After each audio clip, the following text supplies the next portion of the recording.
Olá pessoal, tudo bem com vocês? E no vídeo de hoje vou compartilhar as notícias em primeira mão para vocês. Então não esquece de dar um like e se inscrever no canal e ativar o sininho para ficar informado de tudo o que acontece no canal. Terceiro ano de governo Bolsonaro é marcado por CPI, pandemia e ameaças à democracia. Presidente se tornou alvo de 5 novos inquéritos no STF e TSE e teve o indiciamento pedido pela CPI da Covid. Em meio às crises, emplacou Mendonça no Supremo e se filiou ao PL. O terceiro ano de mandato do presidente Jair Bolsonaro, PL, foi marcado por uma série de polêmicas envolvendo o próprio presidente, como ataques ao Supremo Tribunal Federal, STF, e à democracia, e uma CPI para investigar as ações e omissões do governo na pandemia. Bolsonaro repetiu neste ano atitudes envolvendo a pandemia de Covid-19 que prega desde 2020.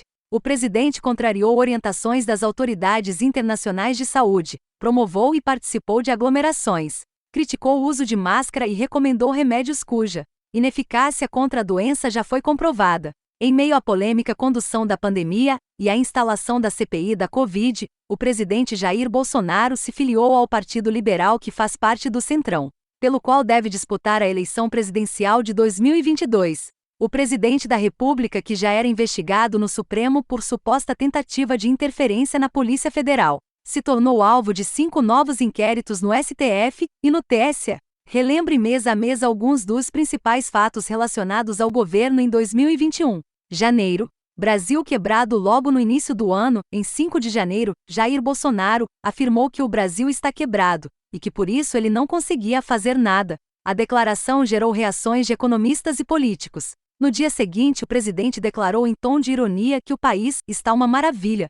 Confusão ontem, viu que eu falei que o Brasil estava quebrado. Não, o Brasil está bem, está uma maravilha, afirmou. Ataque à democracia. Bolsonaro usou a invasão do Congresso dos Estados Unidos após a eleição de Joe Biden para presidente para voltar a questionar o sistema eleitoral brasileiro, sem apresentar qualquer prova. Bolsonaro disse que existe fraude nas eleições brasileiras e se permitiu fazer uma previsão em tom de ameaça. Se nós não tivermos o voto impresso em 22, uma maneira de auditar o voto, nós vamos ter problema pior que os Estados Unidos.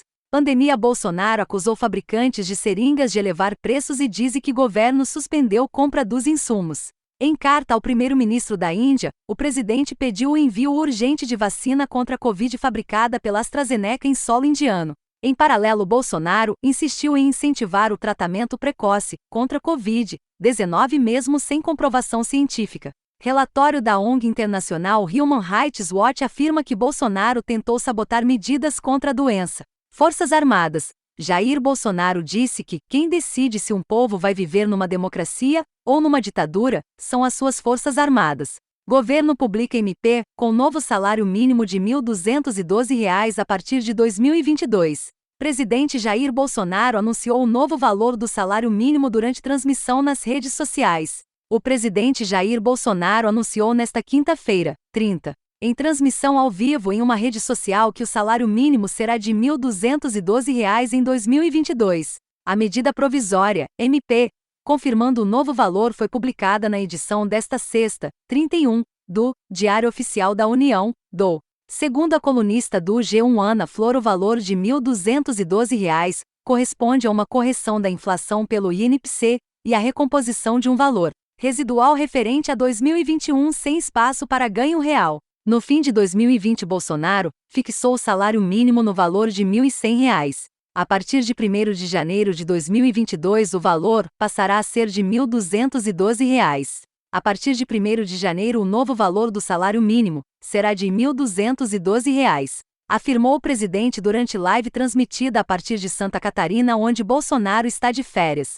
Os R$ 1.212 foram fixados no orçamento de 2022, aprovado pelo Congresso em 21 de dezembro, com base em uma previsão de 10,18% para o INPC. O anúncio de Bolsonaro, portanto, confirmou o valor aprovado pelo Legislativo. De acordo com informações do Departamento Intersindical de Estatística e Estudos Socioeconômicos, DIESE, o salário mínimo serve de referência para 50 milhões de pessoas no Brasil, das quais 24 milhões de beneficiários do Instituto Nacional do Seguro Social, INSS. Impacto nas contas públicas.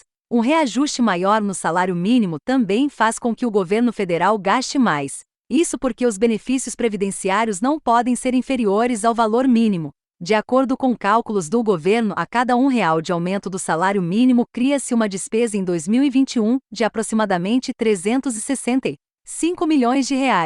Temporal deixa estragos em Caraguá, Ilhabela e Ubatuba, no litoral norte de São Paulo. Choveu forte na tarde desta quinta-feira, 30, em cidades do litoral paulista.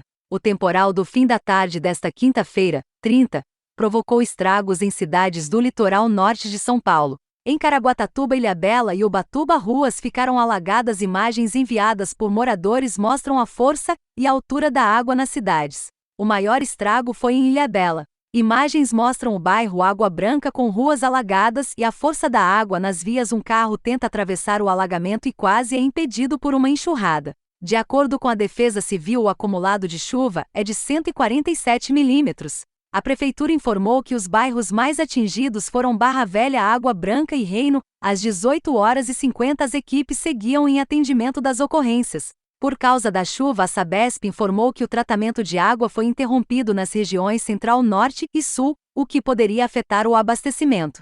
A empresa informou que a chuva levou uma quantidade alta de detritos para a água e a distribuição teve de ser reduzida. Em Caraguatatuba, a chuva começou por volta das 15 horas e, segundo a prefeitura, em 3 horas choveu cerca de 60 milímetros.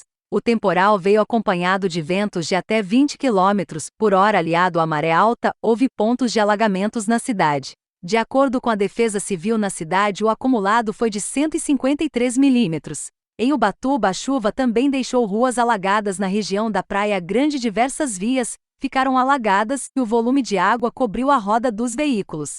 A Defesa Civil informou que o acumulado foi de 156 milímetros. Bom pessoal, esse é o vídeo de hoje, espero que vocês tenham gostado desse vídeo. Um abraço e fica com Deus!